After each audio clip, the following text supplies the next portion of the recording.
Chosen one, before I say anything else, I need you to understand what it means that you are here right now.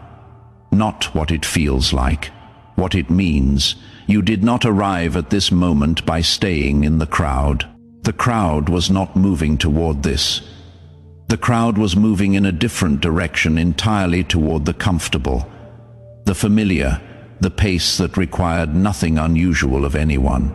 You are here because something in you refused to accept the crowd's view as the only available view. Something in you ran ahead. Something in you looked at the obstruction, the people, the noise, the press of everyone else's positioning, and instead of pushing harder in the crowd or turning back, because the view was blocked, found a different route, found higher ground, climbed something, and now you are above the crowd that thought it was ahead of you. And Jesus is walking toward the tree, and he is about to look up. Do not move. Do not let anything in the next few minutes take you out of the position you climbed into, because the name he is about to call is yours. And what he says after he calls it will change what today means, not someday, today. Go to the comments right now and type, "Today has come to my house." Let that be the declaration before I tell you what I saw in Luke chapter 19 about the specific person who was willing to look undignified in order to see clearly. Subscribe, because what is coming through this channel in the days ahead carries the next layer of what Jesus says after he calls you down, and you cannot afford to miss what comes after the calling. Now Jericho, Luke chapter 19, Jesus entered Jericho and was passing through. Not staying, passing through. A limited window, a road with a destination that was not Jericho. A movement that would not repeat itself on this particular road, on this particular day. And there was a man named Zacchaeus. The text introduces him with three specific things. He was a chief tax collector. He was rich. He was seeking to see who Jesus was. Chief tax collector. Not just a tax collector, the chief, the one the other collectors reported to. The man who had built the infrastructure of his wealth on the collection of taxes from his own people for the occupying Roman government. He was the person everyone in Jericho had the most legitimate reason to resent. He had money. He had power within the Roman system. He had the formal structure of authority that his title represented, and he had no friends, because every coin he had cost someone else something they could not afford to lose. He was rich in the category of things that made other people poor, and he was seeking to see who Jesus was. I need you to hear the word seeking, not. He was curious about Jesus, not. He had heard about Jesus and thought it would be interesting to observe him from a distance, not. He positioned himself somewhere convenient and waited to see if Jesus happened to pass close enough. Seeking, the word implies effort, active pursuit, the decision to make seeing happen rather than waiting to see if seeing became available. He sought to see, and he could not, on account of the crowd, because he was small in stature. There it is. The crowd was the obstacle. His stature was the condition that made the crowd an insurmountable obstacle. Not tall enough. Everyone else between him and the view, the very people who resented him, were now, by their presence, preventing him from reaching the thing he was seeking. The crowd that he had spent his career extracting from was now, without trying, blocking his view. And here is what he did not do. He did not accept the blocked view as the final answer. He did not push harder in the crowd and get nowhere. He did not wait to see if someone would make space for him. He did not conclude that perhaps he was not meant to see. He ran on ahead. He ran ahead of the crowd. He got out of the press entirely. He changed the geometry of his approach, and he climbed a sycamore tree to see Jesus because he was going to pass that way. Chosen one, I need to speak to the running ahead, because the crowd was already moving in the direction of Jesus. Zacchaeus was not moving toward a destination the crowd had missed. He was moving toward the same thing. The difference was not the destination. The difference was the route. He ran ahead because he understood that the crowd's route was not going to give him the view he needed. Not because the crowd was wrong to be moving in that direction. Because his specific condition, the combination of his height and the density of the crowd, meant that the standard route would leave him still seeking when Jesus passed. So he found a different route ahead of the crowd, up a tree, and he got the clearest view of anyone on the road that day. Everyone else was at eye level with the crowd. Zacchaeus was above it. The very condition that was supposed to be his disadvantage, his small stature, became the reason he ran ahead, which became the reason he climbed, which put him in the position where he had the clearest line of sight to the one he was seeking. And the one he was seeking looked up. Do not skip this. Of all the people on that road, the disciples, the crowd, the people of Jericho, who were at eye level with the movement, Jesus looked up. He directed his attention to the person who was above the crowd, to the one who had taken the unusual route, to the one who had looked undignified in the climbing, but was now in the position that made the encounter possible, and he called him by name, Zacchaeus. Not, "Hey, you in the tree," not, "Come down, sir," not, "I see you there, Zacchaeus," his name, known before the introduction, spoken before the descent, before the conversation, before the explanation of who he was or why he was there. Jesus called his name from below the tree before Zacchaeus had done anything except run ahead and climb, and he said, "Hurry and come down, for I must stay at your house today." I must not, I would like to, not, if it is convenient, not, if you are willing. I must stay at your house today, the divine necessity, the non-negotiable appointment, the specific destination that was not incidental to the road through Jericho, but was the point of the road through Jericho. Jesus was passing through Jericho to stop at the house of Zacchaeus. The crowd did not know that. The disciples did not know that. The people of Jericho, who had every right to resent Zacchaeus, did not know that. Zacchaeus did not know that. He climbed the tree to see and discovered that the one he climbed to see had been walking toward him all along. He was hurrying to get a view of the passing. Jesus was walking toward his house. They were moving toward each other from opposite directions of awareness. Zacchaeus thought he was the seeker. He was also the sought. Chosen one, I need to stop here because this is the word that this message was held for. The seeking and the being sought are not separate events. The effort you have been making, the running ahead, the climbing, the willingness to look undignified in the pursuit is not separate from the movement of Jesus toward your house. You thought you were pursuing a view. You are also the destination. The tree you climbed to see him clearly is the same tree he was walking toward when he entered Jericho. He already knew the address. The crowd did not bring him there. The crowd did not know he was going there. He was already going there before you ran ahead, before you climbed, before you were seeking. And here is what made Zacchaeus' position possible. He came down quickly and received Jesus joyfully. Not, he negotiated. Not, he managed expectations. Not, he explained that he was not sure he deserved this visit. He came down quickly and received joyfully. The speed of the descent matched the urgency of the invitation. Hurry and come down. And he hurried and came down. When heaven says hurry, the response that honors the invitation is not careful deliberation. It is the speed of someone who was already in position and had been waiting for exactly this. Now let me release what heaven is declaring over the specific areas of your life. Pay attention to every word that follows. Do not let the crowd's noise get louder than what is being spoken specifically to you over your finances.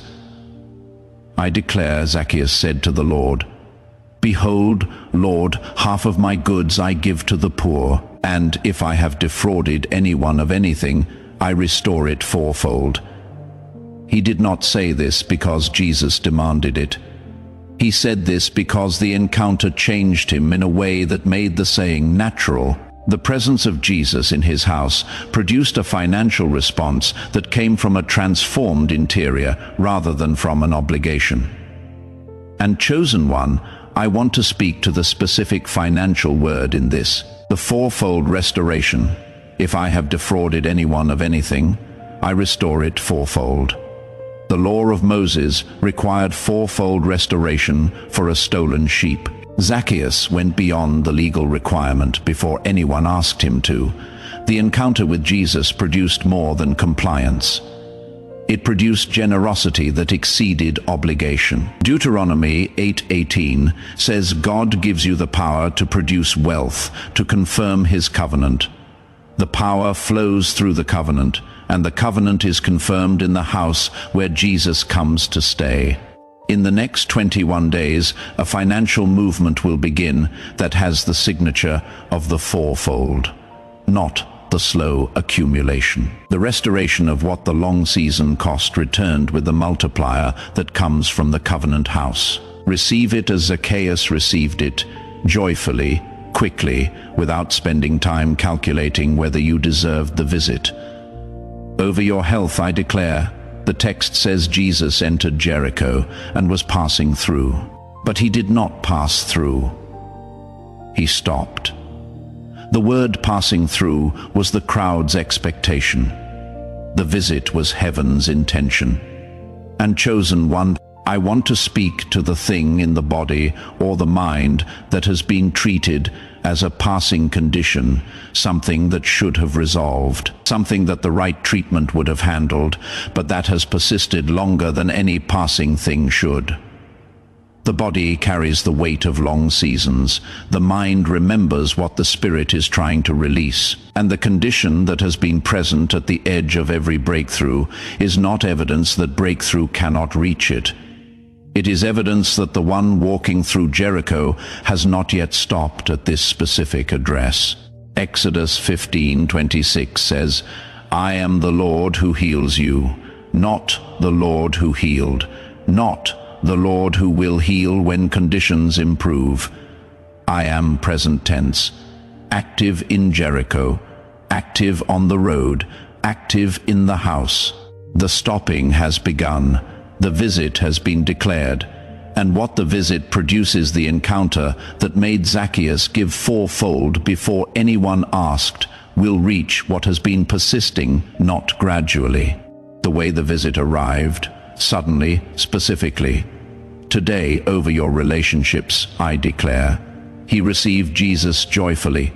The text does not say Zacchaeus managed the visit carefully, does not say he prepared the right presentation of himself, does not say he spent the welcome explaining the record in advance to give Jesus context for what he was walking into. He received joyfully. He led Jesus into the house as it was, with the record intact, with the crowd murmuring outside, with the accumulated history of every decision that had made him a chief tax collector still attached to his name. And the visit was not diminished by any of it, because Jesus already knew the address, already knew the record, already said, "I must." The people in your life who have been kept at a careful distance, the relationships managed rather than received, the connections held at the length that felt safe, given what the record contained this season, invites a different posture. Not reckless openness, the joyful receiving that Zacchaeus modeled. The encounter with Jesus in the house produced a generosity that changed how Zacchaeus related to everyone he had previously extracted from. The relational reset is not managed from the outside. It flows from the inside of the house where the visit happened. And as the visit continues, you will find that people who had legitimate reasons to be cautious of the old address will sense something different in the house. Not because you explained the transformation, because the transformation is atmospheric. The fourfold restoration changes how the house smells. Receive it as Zacchaeus received it, joyfully, quickly, without spending time calculating whether you deserved the visit, the crowd murmured. When they saw it, they all grumbled. He has gone to be the guest of a man who is a sinner. The crowd knew the record. They knew exactly who Zacchaeus was. They knew what he had done. They knew what his money represented and whose table it had come from. And they used that knowledge to question the legitimacy of the visit. But Jesus said to him, "Today salvation has come to this house, since he also is a son of Abraham." Son of Abraham, not former tax collector who is now reformed, not sinner who is being given a second chance, not the man in Jericho who used to take too much. Son of Abraham, the covenantal identity, the identity that was true before the tax collecting started. The identity that the collection had obscured but had not cancelled. Son of Abraham, Jesus named the original identity over the crowd's record of the accumulated one. And the crowd's record was accurate. The grumbling was not wrong about the facts. But the crowd's record was not the final word on the identity. The final word was spoken by the one who had walked through Jericho specifically to stay at this house. Chosen one, the crowd has an accurate record. The record of the accumulated condition. The record of what the long season produced. The record of what you are known for in the community that watched it happen. And Jesus is standing in your house calling you by the covenantal name that the record could not cancel. Not after you have proven the record wrong, not after the restoration today. This house, son, daughter, heir of Abraham. Over your calling, I declare, Jesus said, the Son of Man came to seek and to save the lost. He said this specifically in response to why he was at Zacchaeus' house. The seeking was not metaphorical. Jesus literally sought Zacchaeus by walking through Jericho on a road that went past the sycamore tree. And chosen one, I want to speak to the shape of your calling in the light of this text.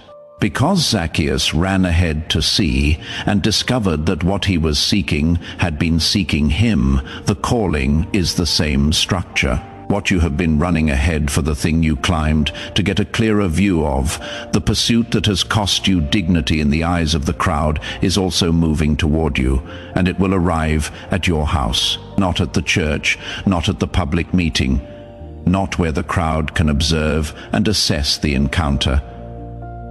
At your house, the private space, the address known before you started climbing, the destination of the movement that entered Jericho. Your assignment is going to show up at the address of your most private life, and it is going to say, I must stay here today. And the response that honors that arrival is the same response Zacchaeus gave, come down quickly, receive joyfully. Let the encounter change what flows naturally from the inside over your mind, I declare. He ran ahead. Running ahead requires a decision made before the outcome is visible. You do not run ahead of a crowd because you are confident of the result. You run ahead because you have decided that the crowd's pace is not the right pace for what you are seeking. 2 Timothy 1-7 says God has not given you a spirit of fear but of power and of love and of a sound mind. The sound mind is the mind that runs ahead, not impulsive, not reckless, strategically ahead. Getting to the tree before the crowd arrives at the point on the road where the tree is visible. In this season, the mind is being given back its capacity to move at a different speed than the crowd. To see what the crowd has not yet seen because you are already above it. The fog that has made the road look the same from every angle is lifting because the sound mind climbs. and from above the crowd, the road looks entirely different. I want to pause here and say something plainly, because this word tonight, Zacchaeus running ahead of the crowd, climbing the tree the crowd called undignified, Jesus looking up and calling his name, the "I must stay at your house today." The crowd's murmur, answered with "Son of Abraham," required someone to run ahead of the obvious things that could have been said about Luke 19 and climb to the layer that was for the specific person watching from their tree. Tonight, the one who ran ahead, who looked undignified in the running, who climbed while the crowd was still walking and is now above it. To keep this word moving, to make this platform available to the next person who runs ahead of the crowd and needs to hear, you are not ahead because you are lost. You are ahead because you are sought requires resources. YouTube has a feature called Super Thanks. It is below this video. Zacchaeus gave half of what he had. Not because the law required it, not because Jesus asked, because the encounter changed what felt natural to do with what he carried. I am not asking for half. I am not asking at all. But if tonight the "I must stay at your house today" landed where the crowd's murmur has been living, if Son of Abraham named what the record had been trying to cancel, and you have the means to say, "This word reached me in my tree," I wanted to reach the next person who ran ahead and climbed and is wondering if the undignified route was the wrong route. Super thanks is the giving that comes not from obligation, but from the inside of a house where Jesus just said, "I must stay here." Small, voluntary. Given with the quickness Zacchaeus came down, the joy he received with. And if this is not your season, if the long condition is still active and the resources reflect it, your today has come to my house. In the comments is the descent from the tree, the quick coming down, the joyful receiving, the act of saying, "He is already here," before the crowd's murmur can get louder than the invitation. Now hear the warning. Do not skip this. They all grumbled. All of them. Not some. Not a few who had particular grievances. All of them. When they saw that Jesus had gone to Zacchaeus' house, every person in the crowd had the same response. He has gone to be the guest of a man who is a sinner. The legitimacy of the visit was questioned by unanimous crowd agreement. And chosen one, in the 72 hours after tonight in the window, between the "I must stay at your house" and the visible expression of what that staying produces, the crowd will be unanimous. The murmur will not be one voice. It will be the consensus. The agreement of multiple voices, each with their own reason, but arriving at the same conclusion: this does not look right. The favor coming to your house will not look proportional to the crowd's assessment of your record. The access you are being given will not match the crowd's calculation of what you have earned or deserve, and the crowd will grumble. Not out of malice. Out of the genuine conviction that the record should determine the access. And Jesus' answer to the unanimous murmur will be the same answer he gave in Jericho. The Son of Man came to seek and to save the lost. He was not at the wrong house. The crowd had the wrong framework. Do not receive the unanimous murmur as the corrective voice. Jesus does not need the crowd's approval to determine where he stays. He already said, "I must." The must is not subject to the crowd's consensus. Archangel Michael stands guard over the house. His mandate, the visit is not interrupted by the crowd's assessment of the address. Isaiah 54:17 says, "No weapon formed against you shall prosper." The weapon of the unanimous murmur, the weapon of the crowd's record, the weapon of the consensus that says the favor should have gone to someone else's house. None shall prosper, because Jesus already said, "I must stay here today," and the today is this house, and the house is yours. Declare this with me, out loud, right now. I ran ahead, not because I knew the outcome, because the crowd's pace was not the pace for what I was seeking. I got out of the press. I found the tree. I climbed, and I looked undignified in the climbing. And I did not come down, because I was seeking to see. And while I was seeking to see, he was walking toward my house. He looked up. He called my name, not, "Hey, you in the tree." My name known before the introduction, called before the descent. And he said, "Hurry and come down. I must stay at your house today." I come down quickly. I receive joyfully. I do not negotiate. I do not manage expectations. I do not ask whether I deserve the visit. I open the house. I receive the must. I let the encounter change what flows naturally from the inside. I am a son of Abraham. I am a daughter of the covenant. Not after the record is corrected. Now today, spoken by the one who walked through Jericho to say it at this address. And to the crowd's murmur I say, the Son of Man came to seek and to save.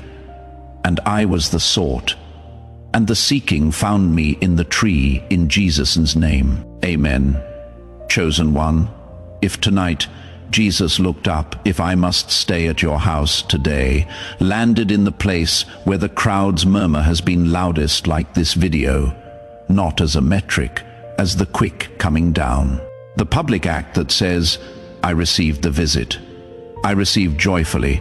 Go to the comments right now and type, today has come to my house. Not someday, not when the record is cleared, not when the crowd stops murmuring. Today, because that is what Jesus said, and what he said does not depend on the crowd's consensus about the address.